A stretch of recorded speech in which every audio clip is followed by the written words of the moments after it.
Antes, por favor, quisiera de que leyéramos el pasaje. Vamos a orar nuevamente. Deseo que el Señor le dé la capacidad de estar atentos y de sacarle provecho a este pasaje. ¿Ok? Así que oremos. Señor, queremos darte gracias. Porque por Cristo nosotros podemos decir a la luz de tu palabra que venimos ante tu presencia y no somos consumidos. Si nos presentáramos en nuestro propio nombre, pereceríamos. Isaías temió cuando se vio expuesto delante de tu presencia. Pero tú le purificaste, perdonaste su pecado y lo aceptaste. Lo justificaste, Señor. Y por eso ahora podía estar delante de tu presencia y servirte. Lo mismo nosotros, Señor. Por tu perdón, por tu aceptación, por justificarnos, podemos nosotros, Señor, estar delante de tu presencia y servirte. Gracias, Señor. Bendícenos, por favor, en este momento, con un corazón dispuesto a recibir tu palabra. Que lo que más querramos en este momento sea ser edificados y conocerte más y no terminar el culto y no irnos a nuestras casas y no dormir, sino que nuestro deseo sea, por medio de tu Espíritu Santo y en tu gracia, anhelarte, conocerte, deleitarnos en ti, Señor. Eso traerá como consecuencia amonestación, seguramente, Señor. Pero que esa amonestación nos humille para que aprendamos tus estatutos. Glorifícate y por favor te ruego, haz lo que nosotros no podemos hacer. Trae salvación, Señor. Ten piedad de los que no han creído en ti. Tuviste piedad de nosotros, no éramos mejores. Por eso te ruego, Señor, salva pecadores. Por favor, ten piedad. En el nombre de Jesús. Amén. Estamos entonces en nuestra tercera parte del capítulo 2. Y desde que comenzamos el capítulo 2 de Oseas, hemos titulado los sermones como encabezado general, la indignación de Dios por la insensatez de Israel.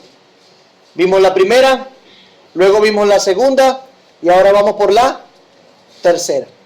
En este caso, el subtítulo que va a dirigir este sermón será la indignación de Dios por la insensatez de Israel. 3. Su justo despojo. Su justo despojo. Para eso quiero que me acompañen en sus Biblias. Mientras yo leo acá en voz alta, ustedes leen en sus Biblias. Desde el capítulo 2, versículo 1 al versículo 9. Dice así la palabra de Dios. Decid a vuestros hermanos Anni y a vuestras hermanas Ruama, contended con vuestra madre, contended, porque ella no es mi mujer, ni yo su marido. Aparte pues sus fornicaciones de su rostro y sus adulterios de entre sus pechos. No sea que yo la despoje y desnude, la ponga como el día en que nació, la haga como un desierto y la deje como tierra seca y la mate de sed. Ni tendré misericordia de sus hijos porque son hijos de prostitución, porque su madre se prostituyó. La que los dio a luz se deshonró, porque dijo, iré tras mis amantes que me dan mi pan y mi agua, mi lana y mi lino, mi aceite y mi bebida. Por tanto, he aquí yo rodearé de espinos su camino y la cercaré con seto y no hallará sus caminos. Seguirá sus amantes y no los alcanzará. Iré, entonces dirá, iré y me volveré a mi primer marido, porque mejor me iba entonces que ahora. Versículo 8. Y ella no reconoció que yo le daba el trigo, el vino y el aceite, y que le multipliqué la plata y el oro que ofrecían a Baal.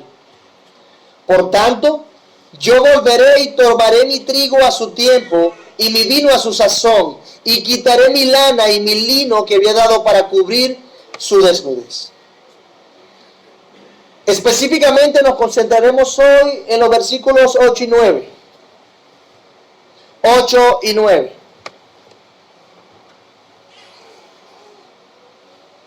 ¿Qué vamos a ver? Bueno, recuerden que estamos en un contexto de juicio familiar y la semana pasada vimos el cargo, o el primer cargo, el cargo número 1, y ahora vamos a ver el cargo número 2 con su sentencia. ¿Ok? La pregunta es, ¿cuál es el cargo que se presenta o que dentro de ese juicio los hijos presentan en contra de su madre? Bueno, el segundo cargo es que ella no reconoció que yo era quien la cuidaba y proveía. No reconoció que era Oseas, en el caso de ese matrimonio, y en el caso de Israel, Dios no reconoció que yo era quien la cuidaba y proveía. Dice el versículo 8, y ella no reconoció que yo le daba el trigo, el aceite, el vino, y que le multipliqué la plata y el oro que ofrecían a Baal. Luego veremos la sentencia. Versículo 9, por tanto, yo volveré y tomaré mi trigo a su tiempo y mi vino a su sazón, y quitaré mi lana y mi lino que había dado para cubrir su desnudez. ¿Ok? Entonces, dentro de nuestro cargo número 2, decíamos que no reconoció que yo era quien le daba, quien la cuidaba y la proveía. La semana pasada vimos dentro de ese juicio familiar ese primer cargo, una evidencia y una sentencia. Esta vez solamente veremos un cargo y la sentencia. Tanto Israel como esta mujer, Gomer, dijeron que se irían tras sus amantes con el argumento de que era necesario para vivir. De modo que el primer cargo es que ella se deshonró. ¿Se deshonró cómo? Bueno, yendo tras sus amantes. Teníamos una evidencia, sus propias palabras, su argumento. La sentencia en consecuencia del primer cargo es que sería cercada ¿con qué? Con espinos. Israel sería sitiada por Dios, ¿recuerdan? Dios usó a los asirios y se cumplió la profecía de Segunda de Reyes 17, 5 al 6, la sitió. De modo que ella no encontraría a sus amantes por ese sitio. No encontraría a sus ídolos. No encontraría ni Israel ni Gomer la satisfacción y deleite. No habría plenitud de sus almas al seguir sus pasiones. Esto con el propósito de que entraran en sí, de que volvieran en sí y recordara que mejor le iba con su primer marido, que es Dios, que con sus amantes presentes. Titulamos ese sermón, la indignación de Dios por la insensatez de Israel, su disciplina amorosa. Ese fue el sermón pasado. Y repito nuevamente, es importante que no perdamos de vista cómo la historia de Oseas e Israel se entremezclan, ¿ok? Vemos la relación de Dios con Israel tipificada o presentada en el matrimonio de Oseas con esta mujer dada a la fornicación. ¿Cómo se llamaba? Gomer o Gomer. Todo lo que iba a vivir Oseas, todo lo que iba a pasar con la familia de Oseas, el comportamiento de Oseas con su esposa, ilustraría la relación de Dios con su pueblo, ilustraría su pacto, todo lo que habría pasado, inclusive el comportamiento de Oseas. A fin de cuentas, en ocasiones, como vamos a ver hoy, y como veíamos la semana pasada, el Señor tiene que quitarnos muchas cosas, o dejarnos por un tiempo en nuestro pecado para que reconozcamos que es Él quien nos daba lo que necesitamos, que es Él quien nos satisface, y así traernos de vuelta a Él mismo. Veíamos también que esto en definitiva nos conmueve. A través de estas palabras vemos el extraordinario amor de Dios por su pacto y su pueblo. Nos muestra el corazón de Dios conmovido, sus emociones involucradas en hacer volver en sí a quienes amó con amor eterno. Todos estos pasajes y lo que vimos en la semana pasada nos muestra a Dios haciendo lo posible por restaurar la relación con su pueblo y exaltar la fidelidad al pacto que hizo. Trayendo justicia, pero también restaurando. Trayendo justicia, pero también restaurando. Pero de nuevo el Señor presenta otro cargo. Esta mujer no solamente se deshonró yendo tras sus amantes, diciendo que ellos eran quienes la sustentaban, sino que también sus acciones implicaban un desprecio descarado a lo que Oseas claramente a través del tiempo había hecho por ella y seguía haciendo a pesar de su insensatez. Esta mujer, la esposa de Oseas, estaba equivocada, al igual que Israel estaba equivocado. Ella se fue lejos de su esposo, un esposo amoroso, y no reconoció que era Oseas quien le daba, quien la cuidaba. Inclusive cuando ella estaba en su pecado, no reconoció que era Oseas quien la cuidaba. Por eso es nuestro segundo cargo. No reconoció que Oseas era quien la cuidaba y proveía. Y además le daba abundancia. No solo lo que necesitaba, le daba más. Dice el versículo 8. ¿Lo leen conmigo, por favor? Y ella no reconoció que yo le daba el trigo, el vino y el aceite, y que le multipliqué la plata y el oro que ofrecían a Baal. Esto nos muestra, mis amados hermanos, una vez más la decadencia de Israel. Parece ver aquí entre estas palabras que Gomer, mientras estaba con sus amantes y estaba buscando la satisfacción de las pasiones de su corazón, mientras buscaba estar con sus ídolos plenamente y hallarlos en son de encontrar estabilidad y saciedad, parece que ella no reconoció, inclusive mientras vivió en su búsqueda pecaminosa, que Oseas seguía sustentándole, sino que en su pecado, sino que en su maldad, su sustento, sino que en su pecado, su provisión se la habría de atribuir a sus amantes. En otras palabras, mientras estaba en su pecado y siendo disciplinada, su marido la seguía sosteniendo, dándole lo necesario. ¿Y sabe qué hizo esta mujer insensata? No reconoció eso. No lo reconoció. Si somos un poco más específicos,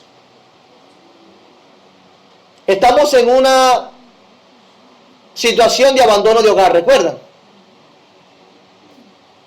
Ella tuvo hijos fuera del matrimonio, Oseas lo reconoce, les coloca nombre. Ella todavía adulteraba, Oseas la recibe, la perdona y la ama y la cuida. Ella se va tras sus amantes y Oseas la sigue cuidando. La sigue cuidando, ¿cuándo? Aunque no viviera en su casa. Y lo vamos a ver. Con respecto específicamente a Israel, podemos ver esta insensatez en su contexto particular. Y lo vamos a ver de la siguiente manera. ¿Cuál era la capital del reino del norte? Samaria. Esa era la capital. Entonces, recuerden que Israel fue sitiada por los asirios. Y ese sitio duró ¿cuánto tiempo? Decíamos la semana pasada. 3 años. 3 años. Entendemos entonces que un sitio tan largo era algo contundente y que seguro traería escasez. Seguramente traería hambruna y mortandad. Seguramente el hecho de que Samaria estuviese sitiada por los asirios, dentro de sus murallas estaba el pueblo, mientras que los asirios acampaban alrededor, ellos no podrían comerciar. Una dificultad terrible era eso. ¿Y cuánto tiempo duró ese sitio? 3 años. Pero hay algo que hay que reconocer.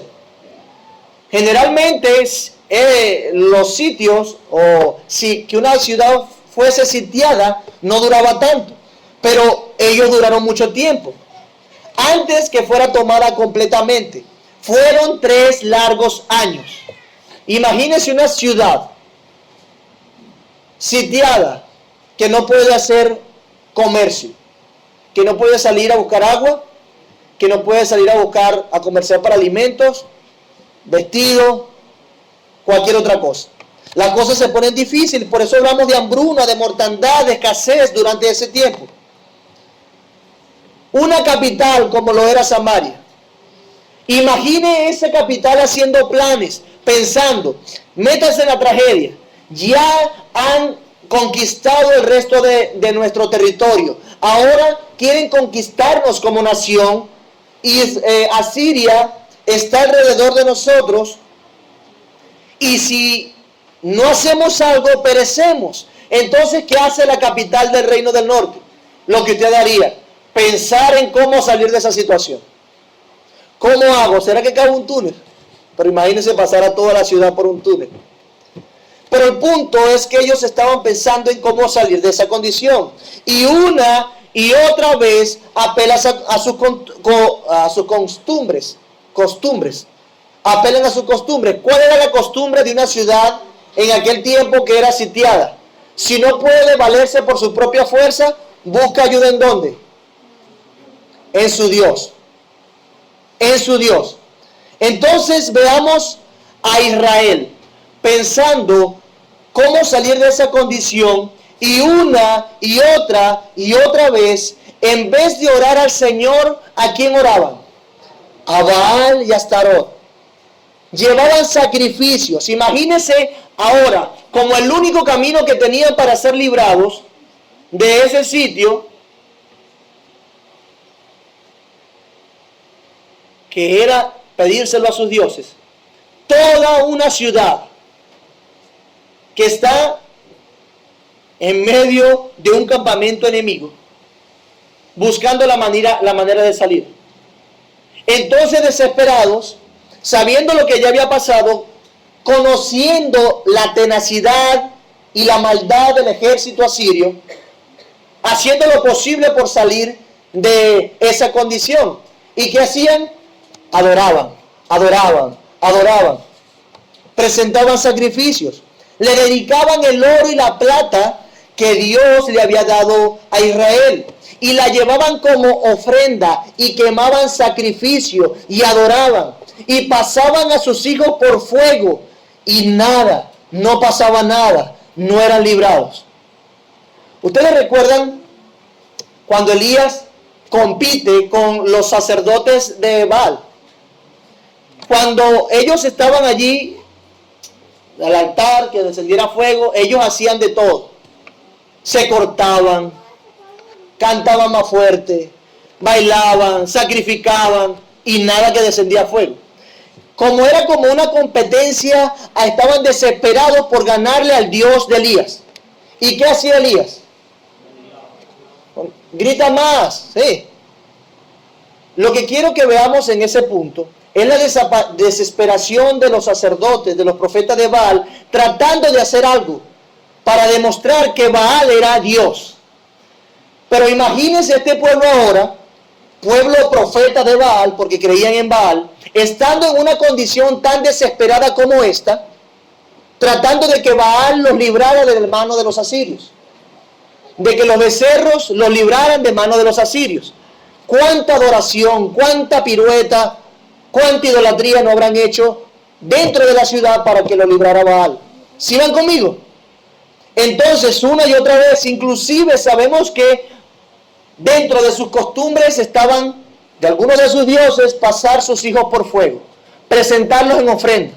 Como si yo tomara a mi hija de 2 años y medio, y como yo sé que estamos sitiados, nos van a destruir, tengo mi ídolo, según la costumbre, para que me responda tengo que dar una buena ofrenda, ¿como cuál? Como la de mi hija. Y la entrego al fuego para que se queme viva, en ofrenda a otro Dios. Este pueblo se vio en eso. Y mientras que estaba en esa oscura situación y ante una inminente derrota, pasaba un año, pasaban 2 años, y ellos atribuían a sus dioses su permanencia durante ese tiempo. Hermanos, la conquista tuvo que haber sido más rápido, pero duraron 3 años. 3 años sitiados. Y seguramente, mientras duraban más tiempo, ellos cobraban algo de esperanza en que su Dios lo había preservado durante ese tiempo siquiera dentro de esa ciudad sin que lo conquistase, sin que lo derrotasen completamente. Y ellos atribuían su permanencia durante todo ese tiempo sitiados a sus dioses, sin comercio ni comunicación con otras ciudades. Imagínense a este pueblo diciendo que eran sus amantes quienes le multiplicaban la plata y el oro. La plata y el oro con que de hecho hicieron sus ídolos. Imagínense este pueblo diciendo que eran sus amantes quienes multiplicaban lo que tenían durante el sitio y antes del sitio, antes que llegase a Siria a sitiarlos. ¿Por qué lo digo? Bueno, sencillo. Vamos a hacer historia nuevamente. Antes Israel, antes que llegasen los asirios, el primer rey que nos menciona Oseas era ¿cuál? ¿Recuerdan? Del norte. Jeroboam. Jeroboam segundo, ¿verdad? O 2, o ¿cómo que? Me corrigieron por ahí, no se dice Jeroboam segundo, como que sí. Segundo. Bueno, durante ese reino había estabilidad. ¿Okay? Recuerden que era muy capaz Jeroboam II y le daba estabilidad y prosperidad y seguridad al reino. Y ellos no reconocieron que Dios era el que le daba el trigo, el vino y el aceite y que le multiplicó la plata y el oro. Para que ellos pudiesen obtener oro y plata debían comerciar. ¿Con qué? Con lo que Dios le daba. ¿Y qué le daba a ellos en abundancia? Cultivos y ganado. Comerciaban y tenían oro y plata. ¿Y quién era el que permitía que las cosechas crecieran? Dios. ¿Y a quién se lo atribuían ellos? A Baal. Siendo así, el que le daba el oro y la plata era Dios mismo, no Baal. Y en ese tiempo de máximo esplendor, durante esa época del reino de Israel, con el rey Jeroboam II,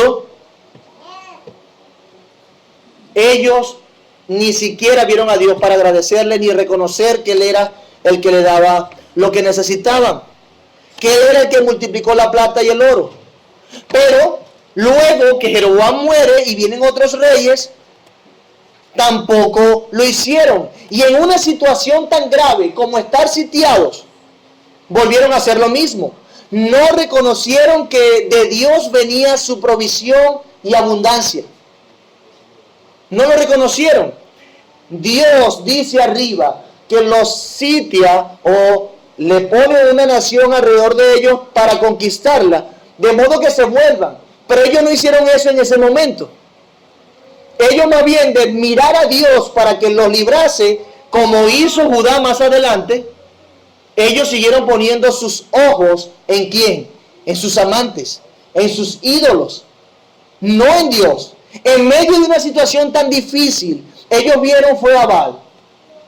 Y si duraron mucho tiempo y tenían esperanza de salir de esa situación, Baal es el que nos puede dar eso.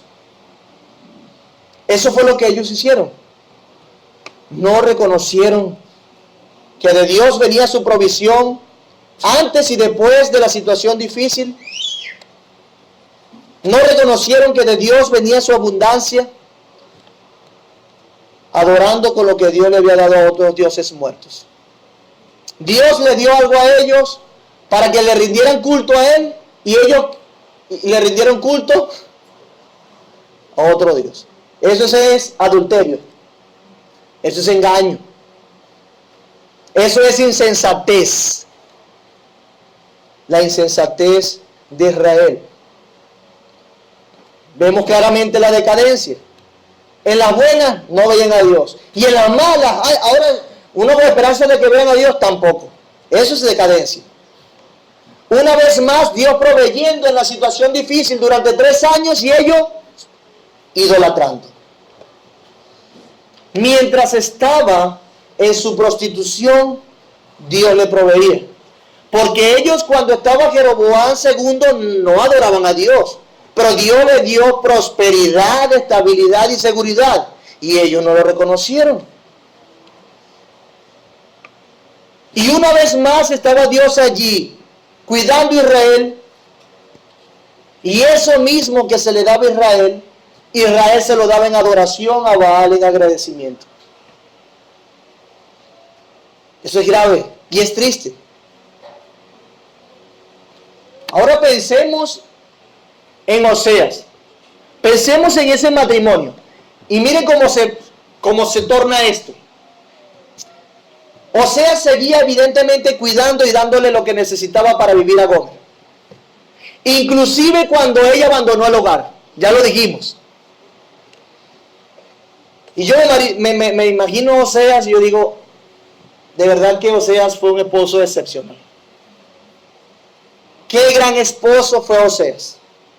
Claro, y pienso eso de Oseas y en consecuencia pienso en mi Dios, en mi Señor. Qué gran esposo es Dios. ¿Por qué?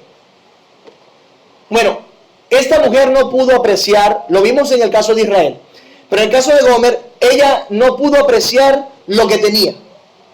Ella tenía un hombre de Dios consigo y ella no lo apreció. ¿Y saben lo que hizo Oseas? Cuando ella se fue a adulterar en pos de sus amantes, cuando dejó su hogar, sabiendo Oseas que esos hombres no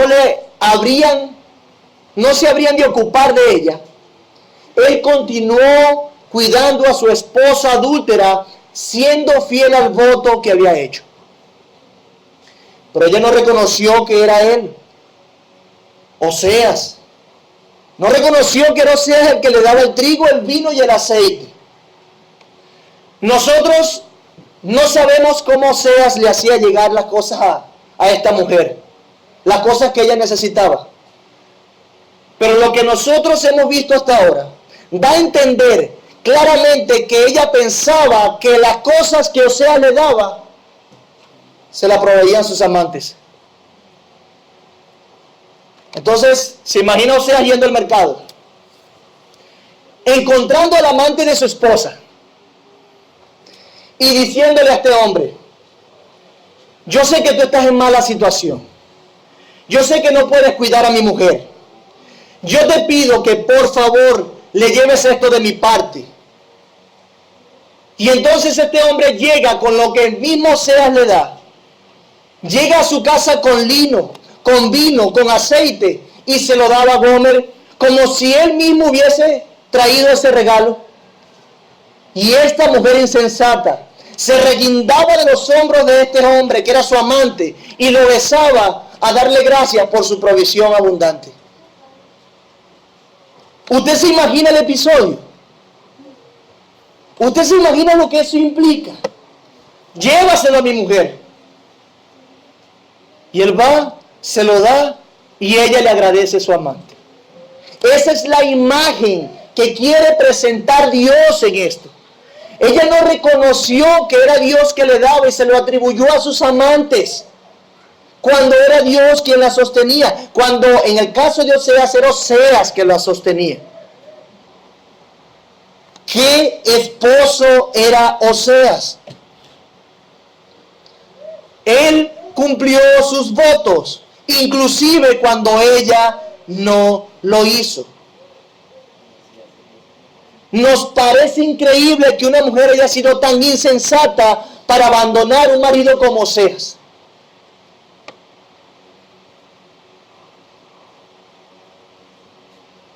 Pero hermanos, debemos seguir pensando acerca de esto. Debemos seguir pensando. ¿No es acaso eso lo que nos ocurre? ¿No es acaso eso lo que nos ocurre cada vez que buscamos en las cosas de este mundo lo que solo Dios puede darnos? No lo olvidemos. Nosotros somos esta mujer. Nosotros somos esta mujer. Nosotros tenemos en los cielos un Dios perfecto que nos ha bendecido con toda bendición espiritual en los lugares celestiales en Cristo. Pero muchas veces, sabiendo eso, nos alejamos de Él. Sabiendo las riquezas y la abundancia que nos ha dado, nos alejamos de Él para ir tras otros ídolos, tras otros amantes, como si esos ídolos fueran los que nos dan satisfacción a nuestras almas. Y no Dios. Y no Dios. ¿Y saben lo que hace Dios si en verdad somos sus hijos? Como aprendimos, Él encontrará la manera de hacernos reaccionar. Si somos sus hijos, Él encontrará la manera de hacernos reaccionar. Sí, Señor. Él encontrará la manera de hacernos despertar, de hacernos ver nuestra locura, porque es una locura. Es una locura cuando nosotros vemos a nuestros ídolos y no a Dios. Ya será por su bondad. Si Dios no puede, a través de su bondad, de proveer abundantemente, hacernos ver que Él es el que nos provee y nos satisface, entonces lo hará a través del castigo. Lo hará a través del castigo. Esta mujer continuó enredada en su pecado, yendo detrás de sus deseos pecaminosos, hasta que las cosas comenzaron a ir de mal en peor. Hermano, nosotros somos Gomer. Nosotros somos ella. Piensa, mi hermano, piensa por un momento. De nuevo, yo sé que somos fáciles para pronunciar unas cuantas palabras de potencial agradecimiento, diciendo que reconocemos que Dios nos da lo que nos da. Pero piensa, mi hermano, ¿para qué usas lo que Dios te da? ¿Cómo lo usas? Tómate el tiempo para reflexionar un momento en cómo estás usando lo que Dios te dio y ve si lo estás usando de una manera agradecida y reconociendo que Él fue el que te lo dio. Note que no hablo solamente de palabras de agradecimiento. Ay, lloré y le di gracias a Dios. Sino que estoy hablando de cómo agradeces y reconoces que Dios es quien te da lo que te da y que es Él quien satisface tu alma en la manera como lo usas.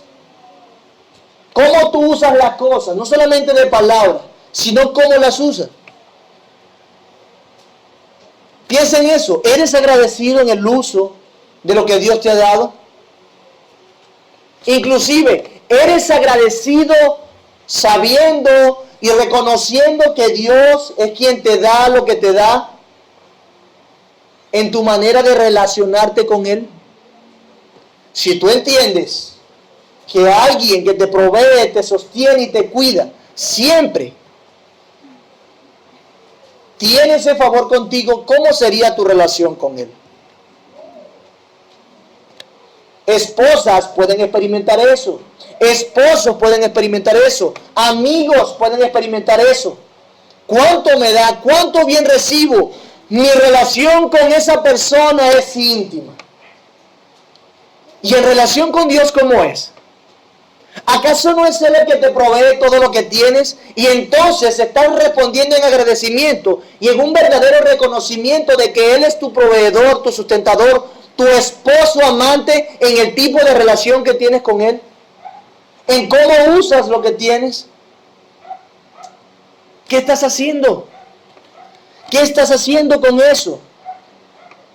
¿Acaso tú agradeces a Dios como palabras por un lado y por el otro estás diciendo o estás dedicando lo que Dios te da y te ha dado a ti mismo y lo estás dedicando a otro Dios? Repito, ¿acaso agradeces a Dios con palabras por un lado y por el otro estás dedicando lo que Dios te da a tu Dios o a otros dioses? Aquellos que idolatras en la intimidad de tu corazón. ¿En qué gastas lo que Dios te da? ¿Cómo usas lo que Dios te da?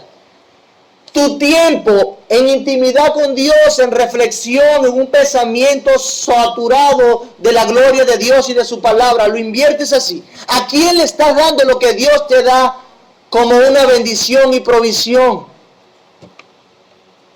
Sería triste que el oro y la plata que nos da Dios, en vez de agradecerle a Él, se lo damos a nuestros dioses o al Dios yo. Al Dios yo. O a esos dioses que idolatras en la intimidad de tu corazón. ¿Qué tan sensato eres, mi hermano? En reconocer que Dios te ha dado, reconociendo que Dios te ha dado y que ha hecho de ti. ¿Qué tan sensato eres en la manera como usas todas esas cosas? Piensa por un momento si reconoces con todo tu ser el cuidado y la protección de Dios.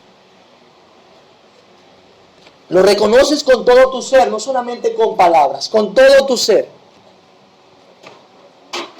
¿Quién te da lo que necesitas tú? Dios, ¿verdad?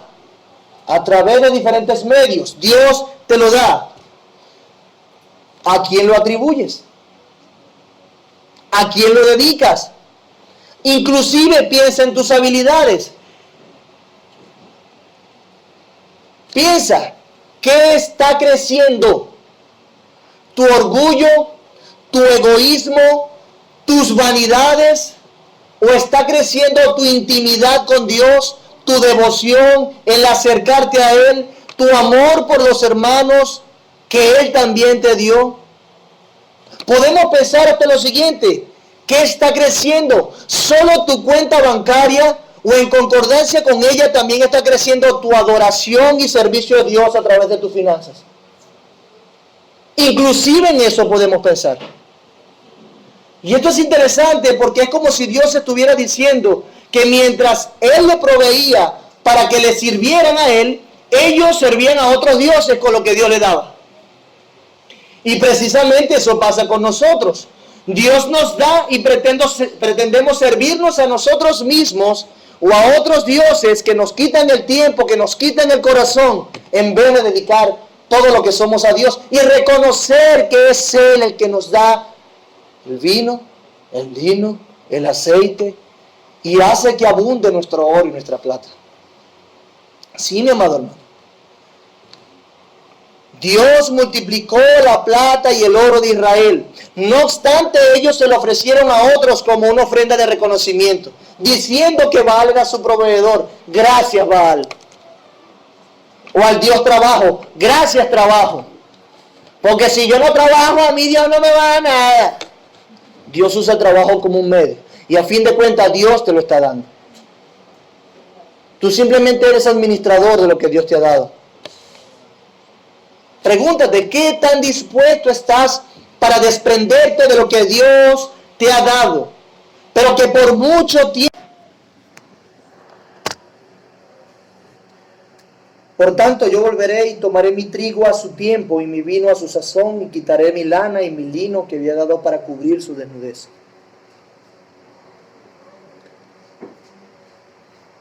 Nos podemos dar cuenta que en esta sentencia Dios se presenta como aquel que se volverá. ¿Sí lo ven? Por tanto, yo volveré, dice. Dios se presenta como aquel que se volverá.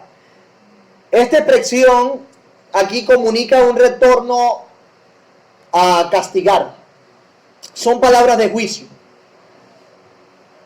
Recordemos que Dios sustentó a Jeroboam y luego con más contundencia a Israel, dándole estabilidad y prosperidad al reino por amor a su pacto con Abraham, Isaac y Jacob.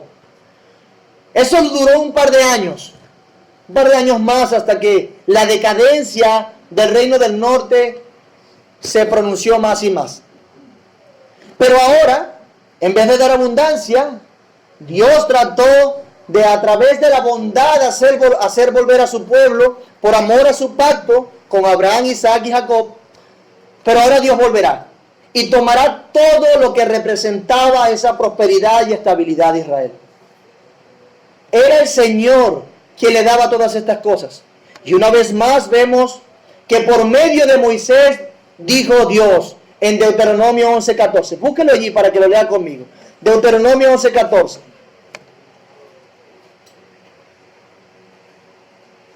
Le voy a dar unos 10 segundos para que lo busque. Es importante. 11:14. Dios le daba todas las cosas. Y Dios, a través de Moisés, había dicho algo que era contundente. Lo tenemos. Deuteronomio 11:14 dice: yo daré la lluvia de vuestra tierra a su tiempo, la temprana y la tardía. Y recogerás tu grano, podemos decir tu trigo, tu vino y tu aceite. Si se notan las palabras tan acertadas. Versículo 15. Daré también hierba en tu campo para tus ganados y comerás y te saciarás. Israel tenía todas esas cosas porque era el Señor el que mandaba la lluvia, la temprana y la tardía. Cuando el pueblo estaba obedeciendo a su Señor, Él le daba en abundancia. Dios le daba en abundancia. Por eso se volvieron una nación rica en su mayor esplendor. Cuando Salomón reinaba y estaban obedeciendo a Dios, inclusive antes con el rey David, era la nación más conocida del mundo conocido. Y todos querían ir a ver el palacio, conocer al rey, cómo se vestía. Inclusive la gente admiraba a los siervos, a los esclavos del rey, por cómo se vestían. Dios era el que le daba abundancia, porque ellos obedecían. Y nosotros vemos a través de la historia cómo Dios retaba a su pueblo a que fueran fieles, porque nada le iba a faltar. Dios le decía: sean fieles, yo me encargo del resto, obedézcanme, ámenme a mí, y yo me encargo del resto, nada les va a faltar. No se preocupen que tendrán hasta lo añejo de tanta cosecha que iban a tener. Él daba la lluvia. Dios era el que daba la lluvia, no Baal. No es Baal quien manda la lluvia. Dios multiplicó la plata y el oro de Israel. Hermanos, es Dios quien manda la lluvia, no Baal. Es Dios quien manda los buenos negocios, las buenas oportunidades, no tus habilidades meramente, no tu perspicacia, no tu conocimiento. Reconoce que Dios está detrás de esas cosas y adórale a Él. Adórale a Él. No Baal, no tú mismo. Dios multiplicó la plata y el oro que Israel obtuvo a través del comercio, del abundante vino y trigo que Dios le daba. No obstante, de nuevo digo, ellos se lo ofrecieron a otros como una ofrenda de reconocimiento. Baal no era el proveedor. Por eso es que Dios hace esto muy personal, muy personal. Y les dice que quitará la lana. Versículo 9. Por tanto, yo volveré y tomaré el trigo y la lana. Dice así. No, el pasaje dice: por tanto yo volveré y tomaré ¿qué? Mi trigo y mi lana. Era la lana de Dios, era el trigo de Dios de lo que ellos se beneficiaban, no de Baal. Por eso Dios iba a tomar lo que le pertenecía. Y de hecho lo iba a quitar cuando ellos más lo esperaban o necesitaban. Por eso, el Señor durante el tiempo de la cosecha, cuando el trigo está listo para la siega, lo quitará. Cuando esté listo el vino para usar añejado, Dios lo quitará. La lana y el lino serán despojados y ellos quedarán desnudos. Desnudos. Que había dado para cubrir su desnudez. Y esto nos hace pensar en ese sitio nuevamente. Israel no sembraba dentro de la ciudad en general. Lo hacía en los campos adyacentes. Pero en el tiempo que estaban sitiados, la pregunta es: ¿quién estaba en los campos adyacentes del reino del norte? Asiria. Asiria. ¿Quiénes ocupaban los viñedos? Los asirios. En consecuencia de su desprecio, en consecuencia de su insensatez, al no reconocer que Dios le daba lo que necesitaba, Dios lo quitará y usó a Asiria nuevamente. Cuando ellos más necesitaban el vino, el trigo, el aceite, no lo tenían. Porque no reconocieron que era Dios quien se lo daba. Ellos quedaron desnudos nuevamente. Dios le quitaría su resguardo. Así como Israel estaba sin resguardo cuando Dios la consiguió, así se volverá por su adulterio, por su idolatría, por su pecado. Pero además de esto será una humillación grande. Sí, será una humillación grande. En su tiempo era común que la esposa repudiada era humillada públicamente siendo expuesta. Y así de vulnerable iba a quedar Israel. Expuesta, desnuda, repudiada. Es como si Dios le dijera, ok, vamos a ver si es verdad que Baal y los otros dioses son los que te dan todo esto. Oren, ofrezcan sacrificios y verán que no tendré respuesta. Lo que yo quito nadie lo puede reponer. Lo que yo doy nadie lo puede quitar. Solo yo soy el Señor, el único Dios verdadero. Y pues con la autoridad y justicia que caracterizaban a nuestro Señor, Dios le quitaría lo que les dio y lo hizo como juicio. Por más que adoraron, sus dioses no pudieron responder. ¿Por qué? Porque están muertos. No pueden satisfacer ni cuidar porque están muertos. Yo quito lo que les he dado. Y ahora, ¿qué tienen? Si Dios sale de la ecuación, no tenemos nada. No tenemos nada como le pasó a Siria. Pero ¿no le ha pasado esto a usted, hermano? ¿Has experimentado en algún momento que el Señor te quite lo que tanto adoras por tu insensatez? Que te quite algo, puede ser bienes, puede ser familia, puede ser dinero, estabilidad, posición, entre otras cosas. Pero yo creo que sí nos ha pasado. Me ha pasado por lo menos. Pero si tú, en tu caso, si esto te ha pasado y no lo reconoces, yo creo que es hora de que lo reconozcas. De que te evalúes y veas cómo Dios está haciendo las cosas y cómo Dios hace las cosas. No pretendas tú, mi hermano, caer en el círculo vicioso de encontrar otra respuesta para justificar eso que ya te ha pasado. Entiende, por favor, que quien ve todas las cosas y quien es justísimo y santísimo demanda tu devoción. Demanda tu devoción y se quitará lo que sea necesario. Y seguramente Dios te ha visitado y te ha quitado lo que te ha dado por tu propia maldad y para el bien de tu propia alma. Solo evalúa, mi hermano, y no te excuses, por favor. Y que sea Dios diciendo si es así. Necesitas palpar a Dios en esa condición. En consecuencia, esto que hemos visto debería humillarnos mucho. Sí, humillarnos y hacernos sentir avergonzados, porque en alguna medida nosotros lo hemos experimentado. Nosotros hemos dedicado a otros dioses y a nosotros mismos lo que a Dios le pertenece. Lo hemos experimentado. Debe hacernos también recordar esto y reflexionar cómo Dios nos ha cuidado. Dios nos ha provisto, como lo hizo con Israel.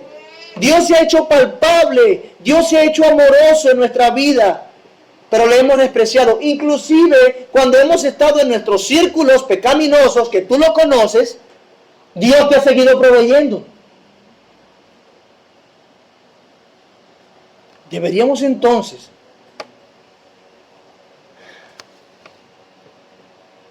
reconocer cómo Dios ha estado allí y responder acertadamente. Pero mientras otros pueden reconocerlo, a ese Dios amoroso, otros no reconocen como deben lo que Dios ha hecho, sino que al contrario nos hemos ido lejos y lejos y lejos, idolatrándonos a nosotros mismos antes que a Él, quien nos ha preservado. Pero mi hermano, quizás, solo quizás, estas palabras para ti puedan servir de consuelo. Sí, porque así como Dios castiga, también reivindica al que le reconozca y dedique todo lo que Dios le ha dado en adoración y servicio a Él. Sí, Dios es justo, Sí, mi hermano. Qué bueno saber que Dios es justo y que será fiel en guardar, proveer y exaltar al que se esfuerce en su gracia a serle fiel. Sé fiel. Y Él estará contigo siempre. Él te proveerá. Así que cobra ánimo, mi hermano. Cobra ánimo. Que hay recompensa. Y hay beneficios de ser fiel a Dios. No te esfuerzas por ser fiel en el vacío. Hay beneficios. Estarás más cerca de Dios. Le experimentarás más. Quizás no seas millonario. Quizás no seas súper próspero, como llegó a ser Israel. Pero sabemos que tenemos moradas y riquezas en los cielos. Es allí donde un cristiano fiel pone su mirada y espera su recompensa. Recompensa, sí, millonaria, también en los cielos y esperan por nosotros. Y Cristo fue a preparar moradas. Y la Biblia nos enseña que hagamos tesoros en los cielos.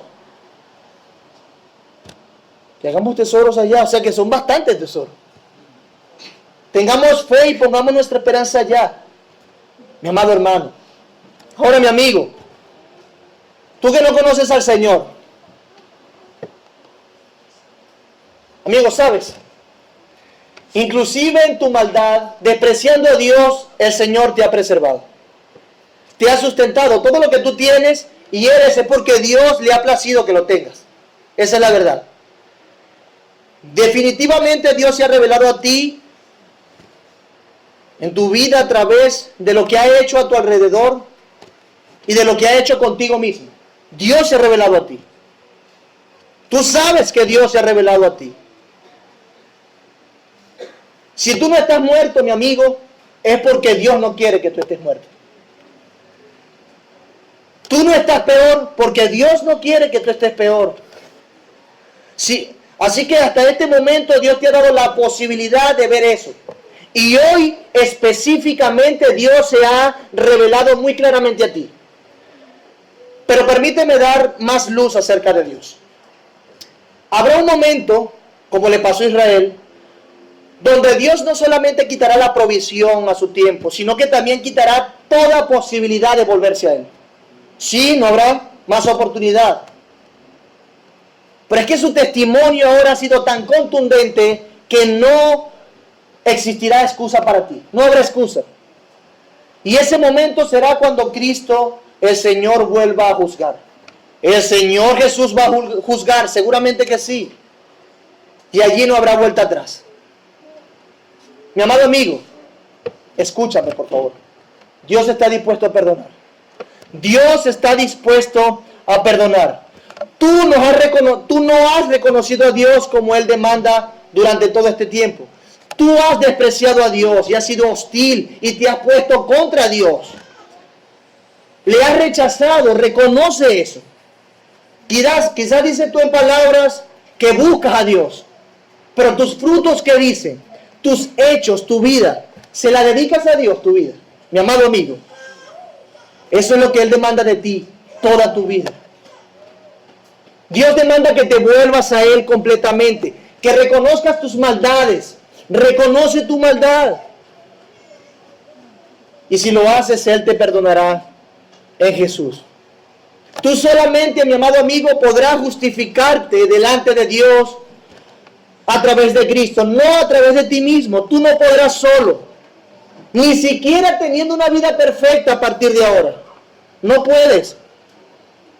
Si no te arrepientes y ves que solo serás perdonado a través de Jesús, no podrás ser salvo. Y yo te estoy diciendo esto porque te irás al infierno por la eternidad si no te vuelves al Señor. Vuélvete al Señor. Si no te arrepientes, te perderás en el infierno. Mira que el amor de Dios se ha expresado al enviar su Hijo para vivir lo que tú no puedes vivir. Dios ha enviado a su Hijo para sufrir y sufrió lo que tú habrías de sufrir por la eternidad. El infierno. Mi amado amigo, es necesario que se haga justicia y Dios es un juez justo. Dios es un juez justo. Él va a hacer justicia. ¿Y sabes qué? Tú eres el objeto de la ira divina. Pero si vienes a Cristo en arrepentimiento y fe, Mi amado amigo, si tú te arrepientes, Cristo habrá tomado tu lugar en la cruz y ya no tendrás que ser condenado, pues Él será tu sustituto y luego tu abogado delante del Padre. Así que arrepiéntete, amigo. No te vayas de aquí sin hacer una evaluación concienzuda de tu vida. Date cuenta de lo que vas a perecer. Ve que pereces. Date cuenta que vas directo al castigo eterno. Ve que eres culpable, es tu culpa si te vas al infierno. Eres culpable, date cuenta de eso. Y entonces, solamente entonces, al reconocer que estás muerto y al pedirle a Jesús que te salve, entonces, a la luz de eso, vive. Cobra vida. Vive al tomar la vida de Cristo por la fe, al creer que no estás condenado porque Cristo es tu Señor y Salvador. Y Él te ha perdonado si crees en Él y te arrepientes, si crees que Él ha tomado tu lugar. Reconcíliate con Dios a través de Cristo. Él es tu única esperanza, mi amado amigo. Y si estás aquí, no es en vano, no es casualidad. Dios una vez más está llamando a los pecadores que se arrepientan. Vuélvete al Señor. Vuélvete al Señor. No te vayas de aquí sin hacer una evaluación concienzuda de tu vida.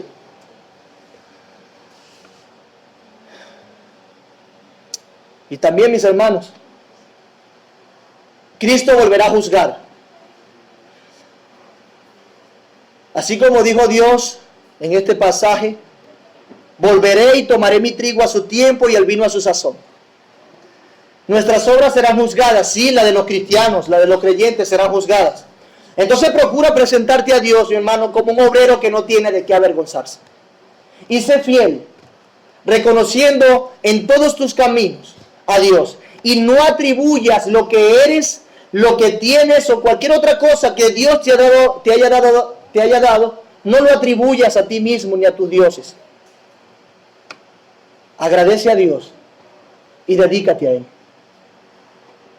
Ve cuánto te ha amado el Señor, mi amado hermano. Ve cuán amado has sido. Tan amado que uno fue dejado desnudo para que tú no fueras dejado desnudo. Cuánto amor ha tenido Dios para ti. Ve cuánto te ha amado y corresponde entregando tu vida entera al Señor. Ve, mi amado amigo. Ve tú también, mi amado hermano. Dios es nuestro proveedor, nuestro sustentador. Reconozcamos y agradezcamos y adoremos a Él conforme nos ha amado. Oremos. Señor, gracias por tu palabra. Prospera tu palabra. Trae salvación a pecadores. Espíritu Santo, obra en el alma de aquellos que escuchan hoy.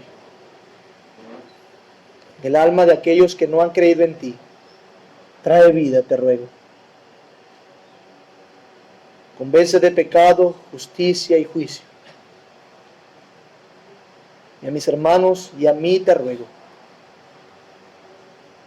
que nos ayudes a ser detallistas y certeros en dedicarte todo lo que somos a ti, en adorarte con lo que tú mismo ya nos has dado, Señor. Glorifícate, por favor, respondiendo esta petición, pero haz tu voluntad. En el nombre de Jesús. Amén.